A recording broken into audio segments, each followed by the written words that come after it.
ورحمة الله وبركاته. ازيكم حبايبي؟ يا رب تكونوا بخير. ربنا يا رب كل سنة وانتم طيبين، وربنا يعود علينا وعلى المسلمين بخير.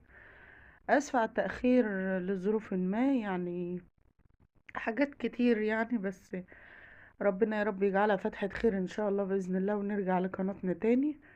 هي كانت واقفة يعني، ولغاية دلوقتي واقفة يعني بدعمكم ليا ومشاهداتكم واللايكات بتاعكم واشتراكاتكم. ربنا يجعله في ميزان حسناتكم، اللهم امين يا رب العالمين. كل سنة وانتم طيبين، وكل واحد نفسه في حاجة السنة دي ما اتحققتش تتحقق، وربنا يهدي كل شبابنا ويهدي بناتنا ويشفي كل مريض، اللهم امين يا رب العالمين. اشفينا واشفي كل مريض بحق جاه النبي يا رب. وحشتوني، بحبكم في الله. هطلع بقى ان شاء الله باذن الله، اي فيديو ان شاء الله هيحصل هنزله ان شاء الله باذن الله، واي فيديو هصوره هنزله، اي يوميات او كل حاجة ان شاء الله، لان فعلا قناة وقفت كتير، بلاقي 5 شهور.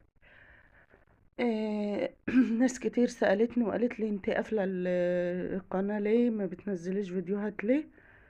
ه- هو الوقت بتاعي مفيش. ثانيا هي واقفة بقالها 3 شهور ومش عارفة ارجعها. كنت نزلت عليها حاجة لاخواتنا، ربنا يا رب ينصرهم، اللهم امين يا رب العالمين. انا فعلا ال6 شهور دول يعني مش جاي لي نفس ان انا انزل حاجات، مش جاي لي نفس ان انا اعمل حاجة والله. لو هي حاجة اي دينية او شغل لملاياتي او اي فيديو من الفيديوهات او طبخة او يوميات، فماليش نفس للموضوع ده بصراحة. بس ان شاء الله باذن الله ربنا هيقف معاهم، وربنا قادر على كل شيء. ربنا ينصر اخواتنا المسلمين في كل مكان، اللهم امين يا رب العالمين، وربنا يشفي كل مريض. الفيديو دوت بداية طويلة. بتمنى اللي تشوف الفيديو ده تعمل اشتراك في القناة، الله يصلح حالكم، اللهم امين يا رب العالمين. فيديو لايك واشتراك، فعلوا الجرس عشان يوصلكوا كل جديد ليه. ان شاء الله باذن الله تبقى فتحة خير. فانا صادفت فيديو كده على اليوتيوب وانا بتفرج كده، لقيت اللي هي جمهورية احمد وامل. جمهورية احمد وامل اللي هي اخته اسماء، ربنا يصلح حالها يا رب ويقومها بالسلامة.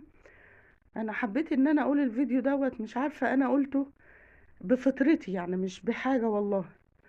انا بتابعهم وبتفرج عليهم وبشوفهم من زمان، من ايام ما بدأوا اليوتيوب. هي بنت كويسة ومكافحة وغلبانة يعني، وبدأت من الصفر، يعني زينا بدأنا من الصفر، وساعدت اخواتها وساعدت اهلها، وقفت جنبهم لما وقف على رجليهم، وربنا يصلح حالها ويخلي لها جوزها، اللهم امين. كلمتين ليهم. هو فعلا الحسد موجود، واللي هو يعني النفوس مريضة، يعني مش في كل حاجة. احنا طبعا هما على اليوتيوب بيصوروا كل حاجة في حياتهم، في حاجات ما بصورهاش. ففي ناس بتوخي الحذر ان انت ايه، الحسد موجود فعلا والله العظيم، يعني الحسد موجود. فكلامي ليهم يا اسماء، الف سلام عليكي، ربنا يقومك بالسلامة، اللهم امين يا رب العالمين، وتقومي بالسلامة لجوزك ولبنتك. بس انا عايزه اعرفك حاجة، ان انت فعلا ده حسد، ده حسد والله اعلم يعني. فعلشان انت تعملي الحسد وكده جت في ايديكي. فانا بقولك يعني ايه، مش كل حاجة اللي انت تظهريها، داري على نفسك، ده شغلك وانا عارفة ان ده شغل، هو يعتبر شغل. بس هي الناس وحشة، في ناس بعض ما يعني، وانت متابعينك كويسين ومحترمين وبيدعموكي فعلا، لانك انسانة كويسة وانسانة بدأت من الصفر، وهو ربنا مع الغلبان يعني بصراحة، مع لو انت اشتغلتي صح واشتغلتي بما يرضي الله.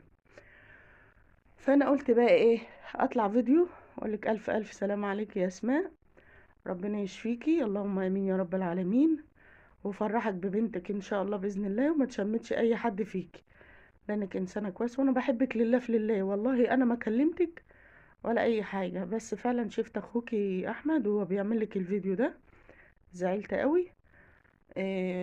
وفكرتني بنفسي يعني، فكرتني بنفسي، انا برضو حصلت لي نفس الحاجة في ايدي. فالحمد لله رب العالمين، الف سلام عليكي، وربنا يا رب يقومك بالسلامة. وان شاء الله ربنا يرزقك الذرية الصالحة، وبارك لك في اخواتك وفي امك.